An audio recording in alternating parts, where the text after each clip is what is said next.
Lafo mba voavatanteraka kosa indray natomboka androany ny atrikasa fantarana ny tambazotra momba ny fizarana tsekefa amin'ny fizarana rano fisotro madio sy ny fanadiovana sy ny fidiovana eto Madagasikara. Fanazavana. Ahafahana manampy ireo mpisehatra amin'ny fanadiovana sy ny fidiovana sy ny famatsiana ny rano fisotro madio dia nisy ny atrikasa fametrahana ny tambazotra vaovao amin'izany. Raha ny taona 2024 no nipetraka ny tambazotra voalohany rano izay efa manana ny traikefa momba ny fanadiovana sy ny fidiovana, dia amin'ity taon'ity kosa ny tambazotra manaraka izay hizara traikefa momba izany ka manerana ny nosy rahavavy no hifandray amin'izany.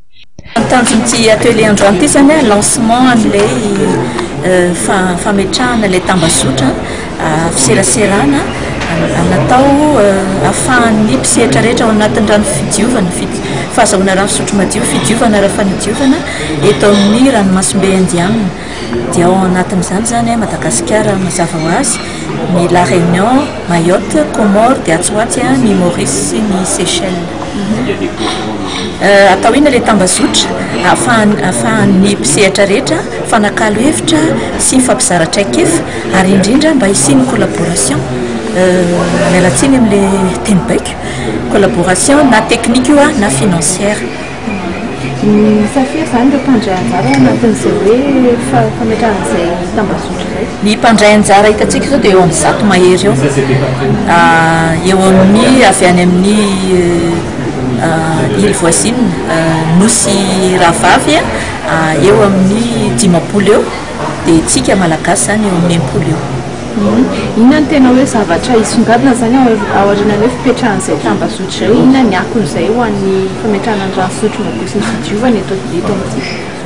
Ny akon'izay zany dia misy fiaraha-miasa akaiky ary tena matotra amin'ny Madagasikara sy ny nosy rahavavy amin'ny fahazahoana rano fisotro madio na aty Madagasikara io na amin'ireo nosy rahavavy. Inona ilay fiaraha-miasa io na ara teknika fampizara traikefa na ara-bola afaka mifanampy zany satria mazava ho azy manana olana tsika na amin'ny famatsiam-bola azahoana fotodrafitrasa, azahoana rano fisotro madio, fidiovana ara fanadiovana. Eo amin'izay olana izay indrindra inona ny hoe vahaolana zany ny atolotry ny tambazotra rehefa hoe tafapetraka? Ny vahaolana atolotry ny tambazotra dia ny fiseraserana ihany sy ny fanakalozan-kevitra ary koa ny fifanampiana.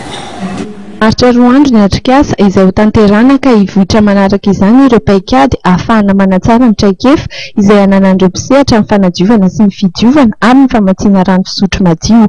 Isan'ny sehatra izay mbola marefo moa izy ireo eto an-toerana ka izany indrindra no hanamafisana ny fahaiza-manaon'ireo mpisehatra amin'izany.